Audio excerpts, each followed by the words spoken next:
Hi folks, I'm Johhny Gabriel and I love to cook.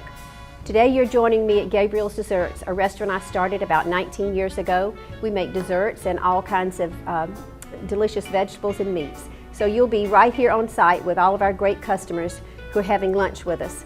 Today we're going to make a delicious meal, one I love to serve at home. We're going to start with a caramelized onion and mushroom appetizer. Then we're going to have a Greek tomato and pepper salad. We're going to have one of my favorite entrees, which is champagne risotto with sauteed scallops. And then we're going to end it up with a great coconut pie, your traditional old-fashioned coconut cream pie. If you're like me, you like to begin with dessert, so we'll be right back in just a few minutes and we'll make that coconut pie.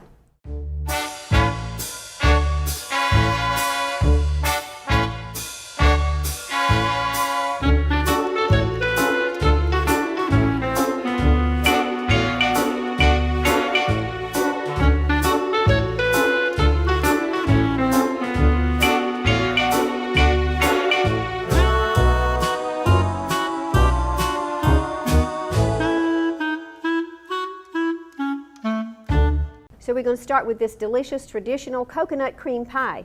It's really easy to make. It should be no reason you can't make your own homemade pie. We're going to begin by making our cream. It's more of a custard than it is a cream. First I have to bake off a pie crust, and I have already done that. It's called blind baking the pie crust. You know, if you don't know how to make the most delicious pie crust in the world, there are a lot of good ones out there on the market that you can purchase. Don't let it stop you from making your own pie. I've just taken a deep dish pie shell and I have punched some holes in it with a fork while it was raw, and we baked it off in the oven for about 10-15 minutes until it's this nice color right here. So it's ready to fill. Then I'm going to make the custard that goes into it. I've got some sugar. Of course, you've got to have sugar in all desserts. That's right here. I've got some cornstarch. That's your thickening agent. And when I put this into the pot here, into a nice heavy-duty saucepan, you want to make sure you're using good heavy-duty cookware. I'm going to make sure that I mix this sugar and this cornstarch up.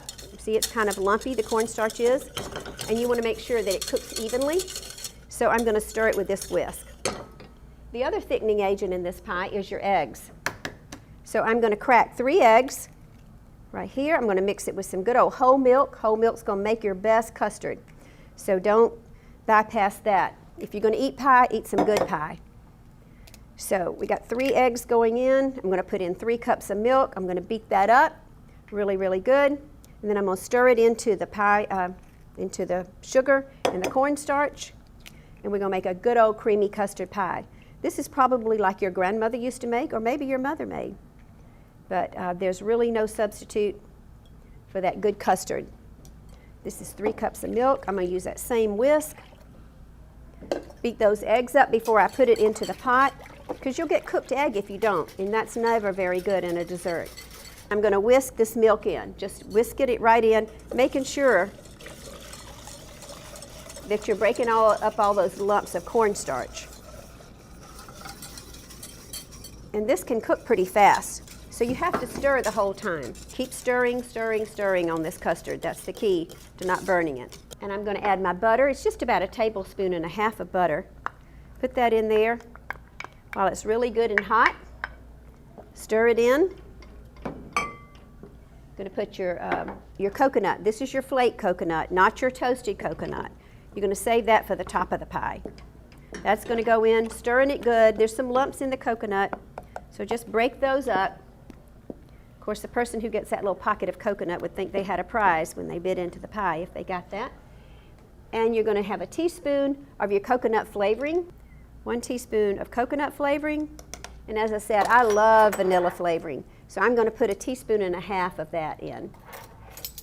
That just gives you that really, really sweet, mellow vanilla flavor that I love. Stir this all up really good. You've got your pie shell you've already baked off. Get this mixed in good, and you can just smell, you can smell the coconut now. You can smell the coconut, you can smell the vanilla, and I swear you can smell the butter. I know it's all mixed in there and melted, but I believe you can smell it. It's really, really hot. If you're going to put a meringue on this pie, you're going to want to put the meringue on while the filling is still hot. it helps to cook. See, look at that cream. Oh, it's so good. And you can see the chunks of coconut in there. I don't want to miss a bit of this.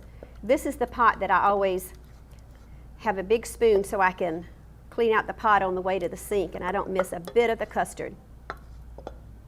Okay, look at that. Oh, that is delicious. Just going to kind of shake it down in there. Now, custard pie will form a skin over it if you don't cover it as soon as you get it in the pie shell. So I'm going to take some plastic wrap and I'm going to cover it. The air is what causes the skin to form. And you're going to place it right over the pie. There we go. You don't want any air pockets at all. I'm going to put this in the refrigerator, and when we get ready to have dessert, I'm going to top it with whipped cream and my coconut, my toasted coconut.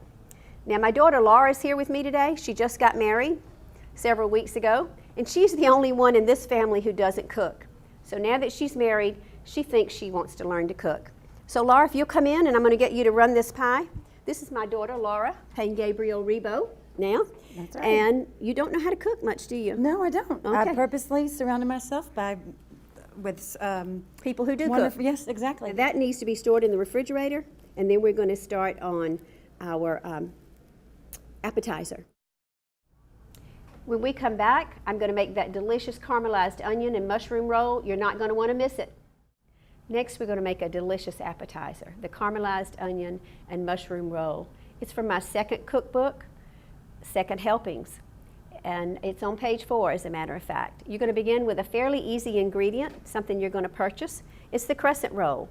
You're just going to unroll it. That's probably the biggest feat that you're going to have to do with this appetizer. You're just going to, I've already taken this one out of the package. You're going to separate it at the seam, just at the opening seam. You're going to leave it in one piece, and then you're going to spread it with a delicious mixture of onions and mushrooms and cream cheese. And what is not good with cream cheese? So I've got my crescent roll all spread out here. You're going to get it nice and even, and see where these little perforations are? You're just going to take your fingers and put them all back together, just like they had never been perforated, just to make that cream cheese even a little better than it already is. And that's 8 ounces of cream cheese, by the way. I'm going to go ahead and put it in the bowl here. You wanted to let it soften to room temperature, so it's an easy mix. And it has caramelized onions in it. When you caramelize an onion, it just brings out that sugar, and it takes a little while to do, probably 10 or 15 minutes in a saute pan. So I caramelized them ahead of time. So you've just got a little color to them. As I said, it brings out the sweetness. You're going to add those to that cream cheese mix. You're going to add some tarragon. I love the smell of tarragon. It is so good. And you've got some salt. Mix all that in. You're going to mix it up really, really good. I'm tempted just to dive right in there with my hands. It's ready for the mushrooms. Now this mixture is going to spread over 2 cans of the crescent rolls. So in go your mushrooms. Don't want to miss a bit of that. And give it a good stir again. Just distributing all of the mushrooms and the onions throughout the cream cheese. Just set that aside here. Okay. I'm going to put half the mixture on one.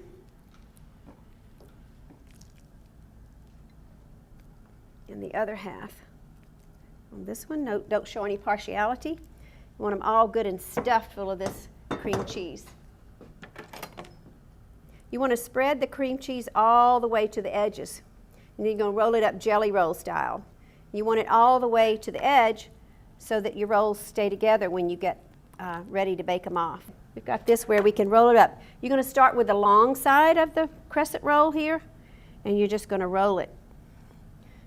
It doesn't have to be perfect because they're going to be beautiful when they come out of the oven. They're going to puff up and get nice and brown, and they're going to be nice and brown because we're going to put an egg wash on them.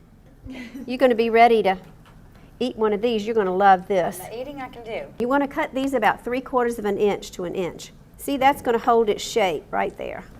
See, that's nice and round. Going to hold its shape nicely. And you want them fairly even. Before. Oh, you're going to cut them before you bake them. And they're going to puff out with this crescent dough. It's just going to puff out nice. And the poppy seeds are going to add a little color to it. You're going to put a little egg wash on this. Why don't you come over here and do this, and I'll start sprinkling the poppy seeds. You know, you just want to cover the outsides. It's just a rough thing. Like painting. Like painting. But I know you like to do everything just perfect. Yes. So you just really just slop it on there. That's why I stay out of the kitchen. Did you hand me, let me just reach over you if you don't mind. I'll get the poppy seeds. So just put them on there. Just really, really do that. It doesn't really matter. She did say slop, didn't she? I did say slop. That's an old Southern word. Okay. I'm going to step around, switch places. And see, these poppy seeds are going to add some nice color. All right. Here they are. That's what we'll do for now, is we're just going to get these ready. Okay, these need to go in the pan. You're going to put them, just space them about like that apart. Okay. These are going to cook at 375. They're going to bake about 10 or 12 minutes. And they're going to be delicious when they come out. Your guests are going to love these. And we'll be right back, and we'll start our entree.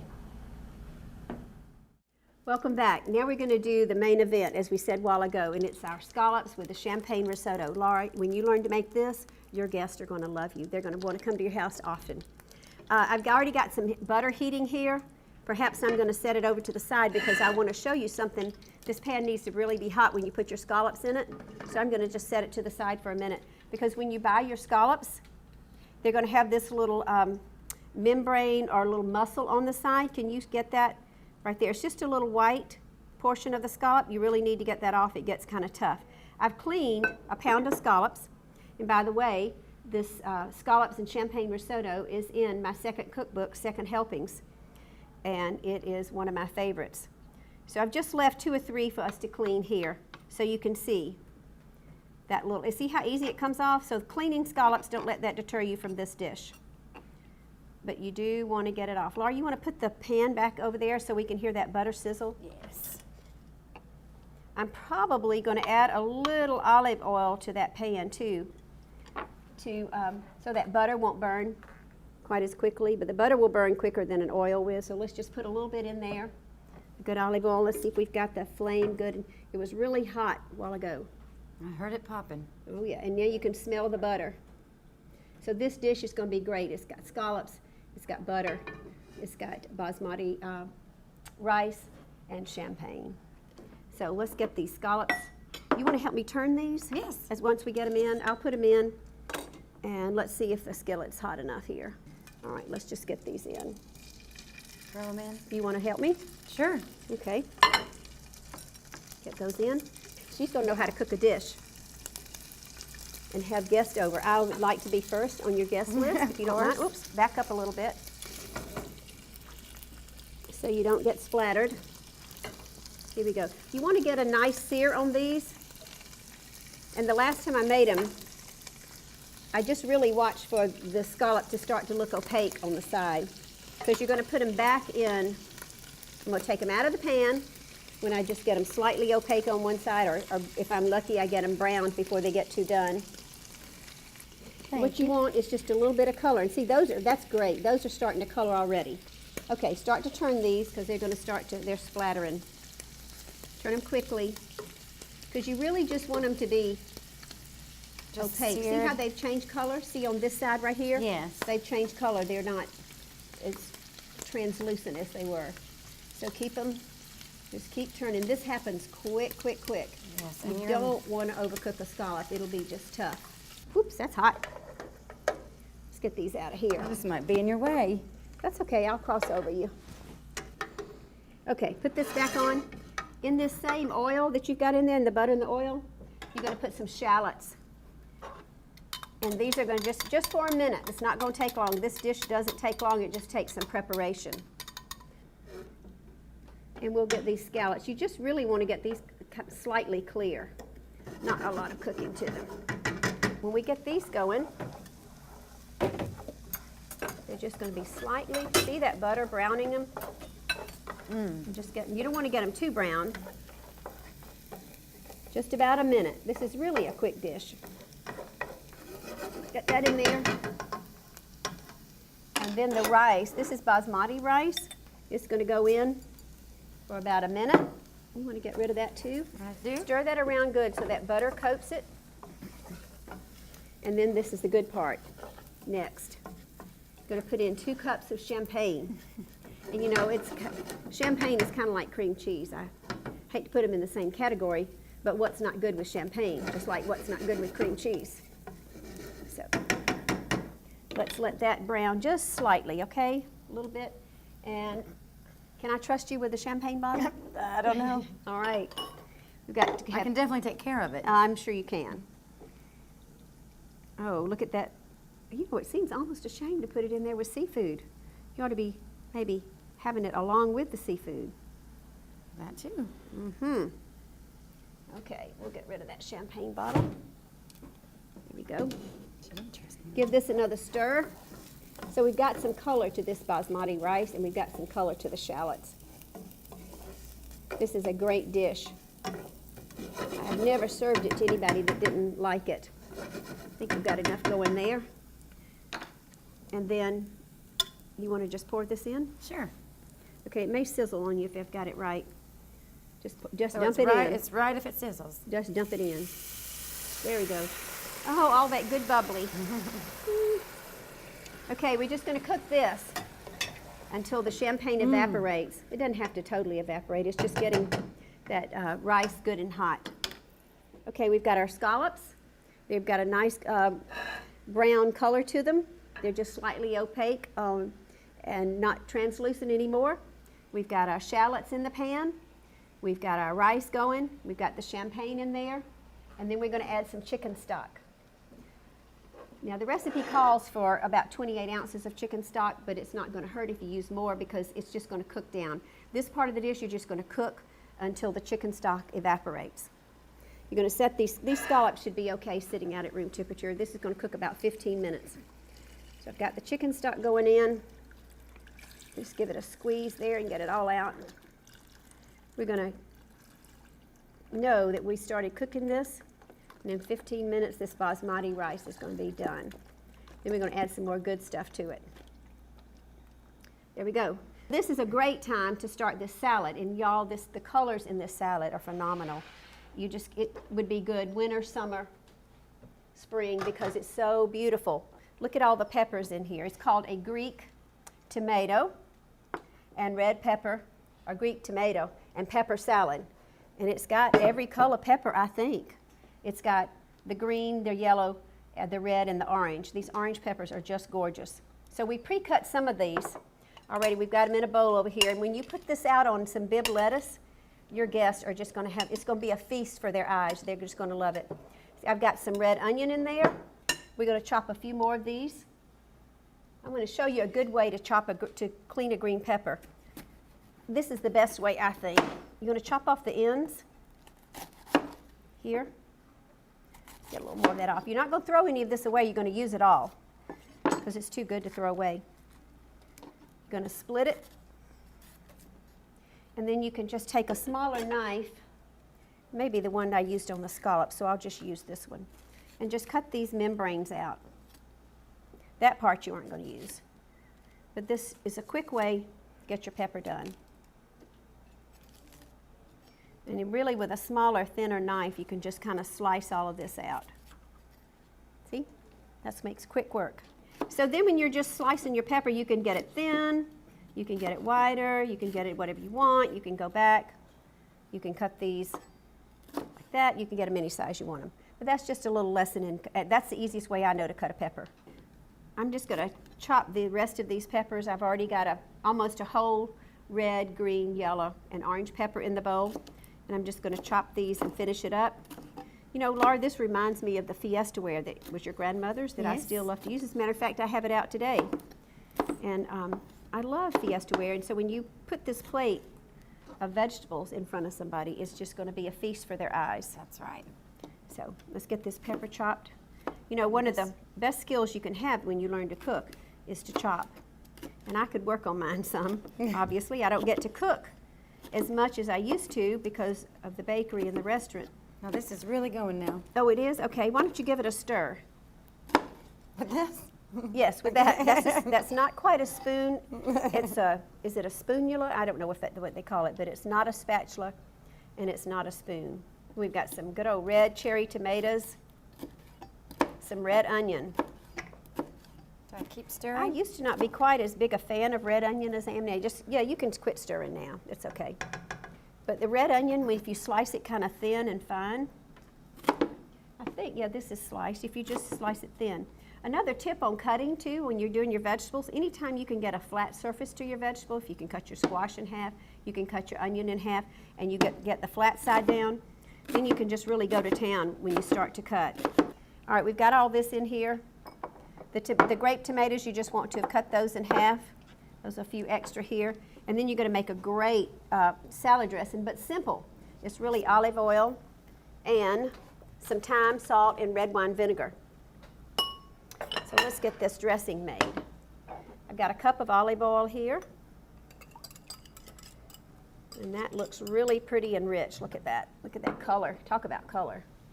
Then you've got some red wine vinegar. That looks good. You've got some salt and some thyme. You're just going to stir that up really good. A whisk. Look at this tiny little whisk. I love the big ones and I love the little bitty tiny ones. Half the job of getting the work done in the kitchen is having the right tools. And this is just the right size for this tiny little bowl. So that looks good. Then you're just going to mix this up. Tongs are great to use. Just keep turning. Go get our tomatoes back up on the top and all those beautiful, beautiful peppers. This smells good. Doesn't it smell good? I All think right. it's the champagne. What's not to smell good?